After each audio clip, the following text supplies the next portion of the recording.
Hi everyone, welcome back to our regularly scheduled last week in DeFi episode where we look at everything with regards to our DeFi index token.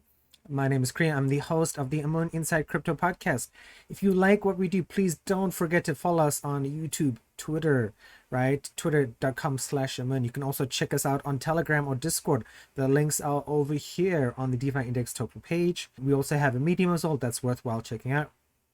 So lots of stuff going on in crypto as usual, so much news. Today we focus specifically on Ethereum and DeFi. We can see some of the indicators over here. The current DeFi index token price is 89 cents. The total market cap is $109,850. It is a 4.1% discount at the moment. So we recently had a rebalance, which you can check down here. Right, our rebalance happened on July 1st, which was just 4 days ago. And we have a new constituent, which is the 1-inch token or the 1-inch DeFi index. It is a decentralized exchange. We can go there and swap. I'm sure some of you have used it at one point or another. Let's check what has been happening. The market overall has been pretty good so far this week. We had a big uptick probably about last night when I went to bed, and then slowly into this morning. Prices are still relatively good. Polygon's magic is still fantastic, so you might want to check out our new Polygon Ecosystem Index because we rebalanced that, and now there are about 10 constituents or so inside.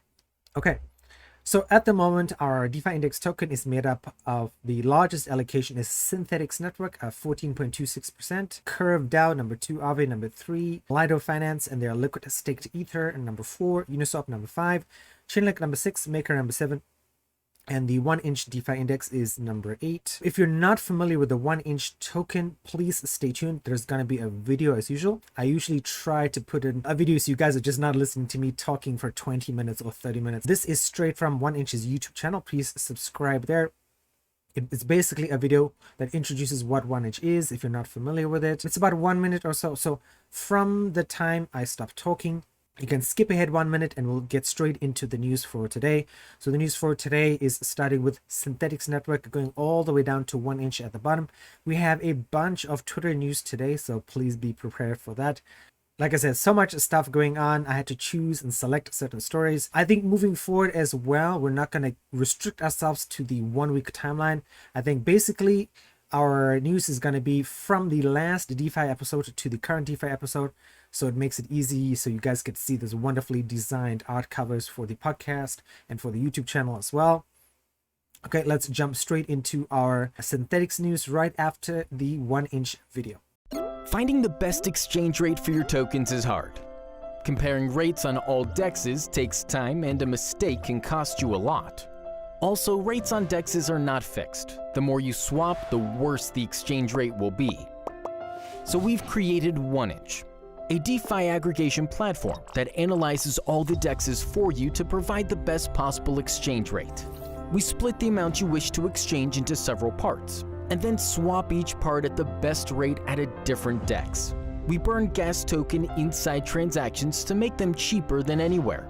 Also, our platform can perform multipath swaps.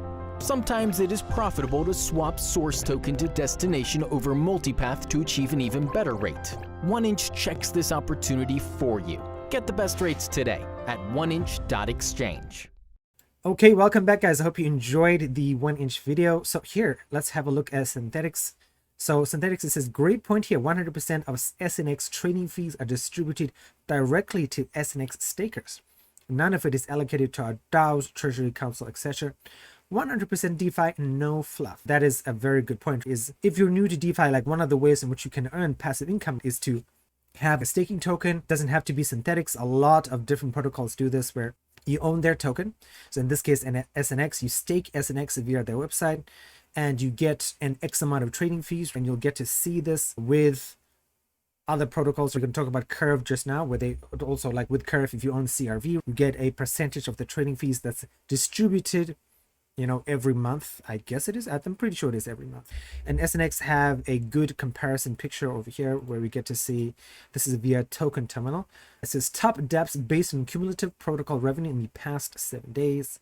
So X Infinity, wow, 58,000, going all the way up to Synthetix, $2.4 million in the last 7 days. DYDX, very close to their heels, 2.3 million. Tornado Cash, of course, we know those guys because that's where the North Koreans use, or lots of people use, to launder their ill-gotten gains, as we can say. Ethereum ENS, Ethereum name service, 817,000, looks rare. Lido Finance, 332,000. Interesting. Let's have a look here. So this is on L1. On L1, top dApps and blockchains based on the lowest price earnings ratio. Lido Finance 18.3x, Synthetix 5.3x. Really useful information, very interesting as well. Let's look at the second tweet, which is what I want to talk about today. Wondering why Synthetix_IO is cranking huge trade volume and retaining high fees to SNX stakers?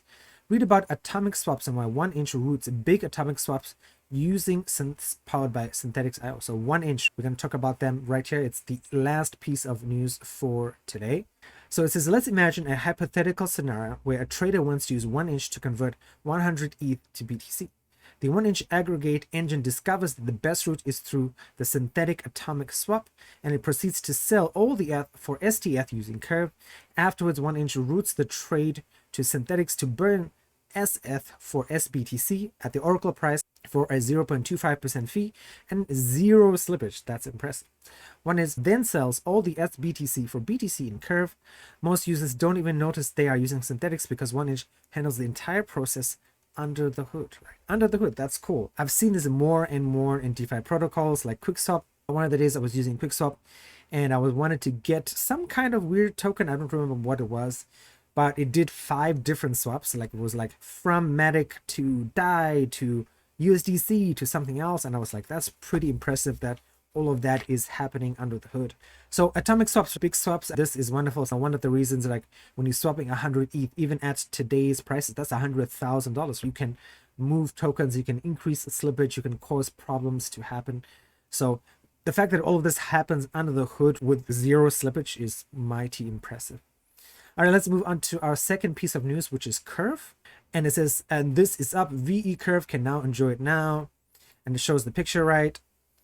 It says, stake your Curve, guide to staking Curve. On Thursday, right, the fees, $4,396,763. That's a huge jump from the week before. So this is just like last week, almost 8 or 9 days ago. Curve fees are doing really well. It says, ready for record high fee distribution. So definitely an advantage if you are a Curve holder to get distributed these fees. And it says, what were the major factors in the increased fees this week? V2 pools, SNX Atomic Swaps, others. So we don't know what the factors are behind these. It says forgotten fees. So get Curve's doing really well. That's good. All right, and then another piece of currency says, StakeDAO tries its original strategy to become a major V Curve player. Will it succeed? We shall see. But Curve wars are very much alive. So we've talked about the Curve wars before. If you have not listened to it, we talked about the Curve wars with a very famous, I think he's very famous, DeFi Kai. He runs a fantastic newsletter and you should definitely subscribe to it as well. You should also subscribe to the newsletter. But anyway, so DeFi Kai explains what are the Curve wars, but it's basically there are wars to control some of the voting power in Curve, and people, we talked about this Convex Finance before, they incentivize you to lend them your Curve and they have the voting power. So it says here, the first official bribe day is here. 110,000 SDT distributed to SD Curve voters, representing up to 3 times the dollar per vote rewarded on other platforms. The LL wheel, I don't know what that is, now in full effect. SDT, voting power, bribes, grab your rewards here.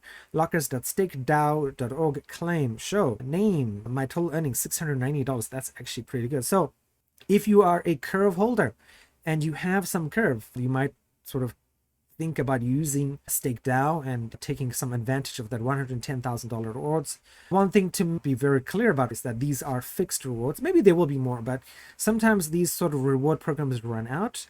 So if you don't get in early enough, by the time you get in, you'll just get a sort of small piece of the pie and then you have to move your money around again. But usually there's a large incentive for people or for StakeDAO to keep incentivizing you to keep staking your Curve. So that's definitely something to take into account. But yeah, another opportunity for you guys to take advantage of Curve. Let's move on to the next piece of news.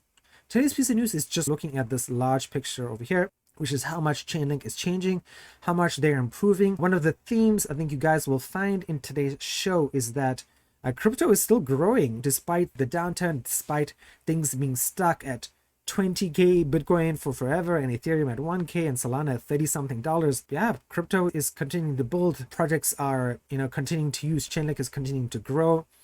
So it says 1,000 plus total Oracle networks. So as of Q2 2022, 1,007 Oracle networks. On-chain calls, 185 million. You can see just that exponential usage of people using Chainlink data feed. Ecosystem growth, 1,350 plus projects on Chainlink. So ending Q2 2022. Blockchain and layer 2s, 12 plus native integration. So it's got all the famous ones. Arbitrum. Most of these are layer 1s. Optimism is another layer 2. Moonriver, Gnosis Chain, Harmony.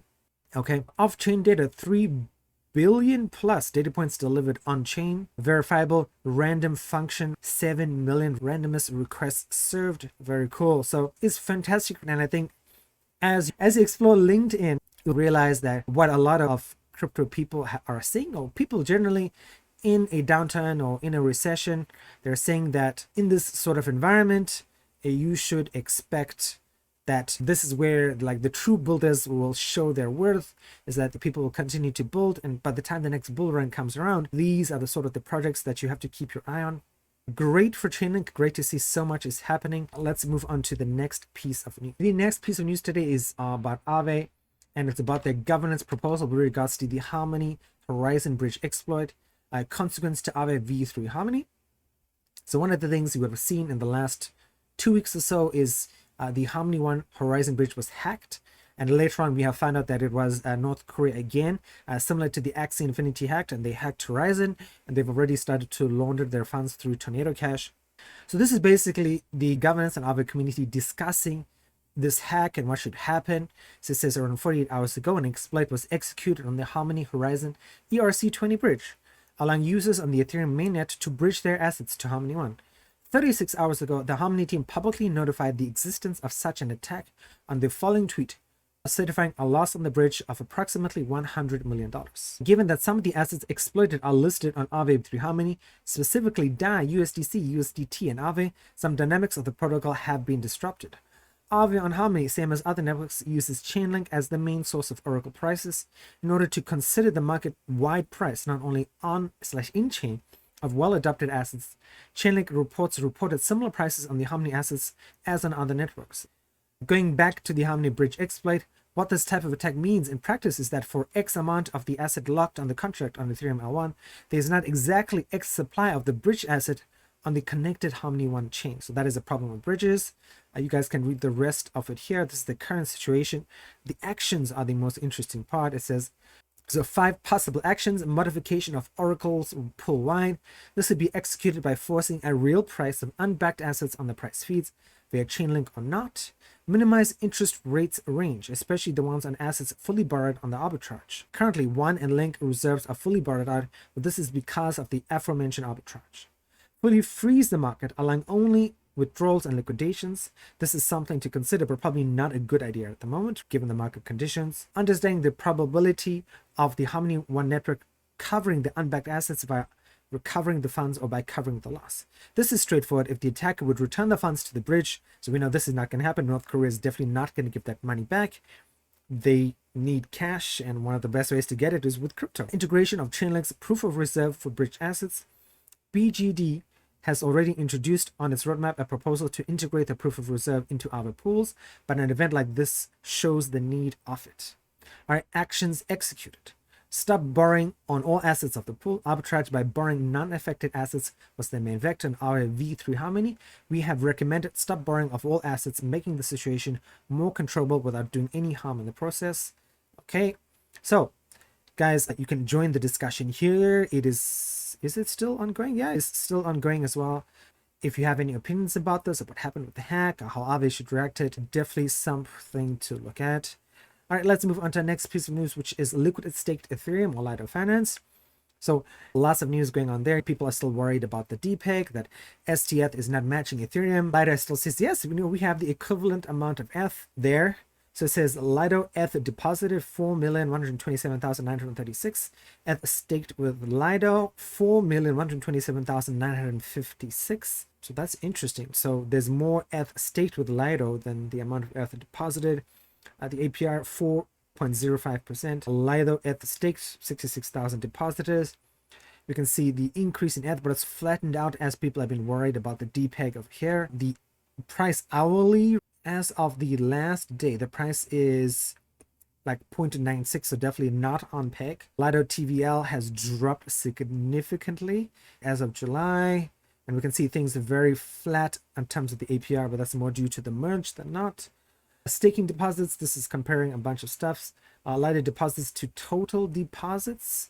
Lots of data there. Lido unique depositors, Lido cumulative deposits, Lido top depositors, okay, by wallet addresses, Lido depositors total volume distribution, Lido ETH2 deposits, Lido submitted, Lido staked versus Lido imbalance amplified. Ooh, and there it is, the imbalance quite visible over here. CETH volume exchange.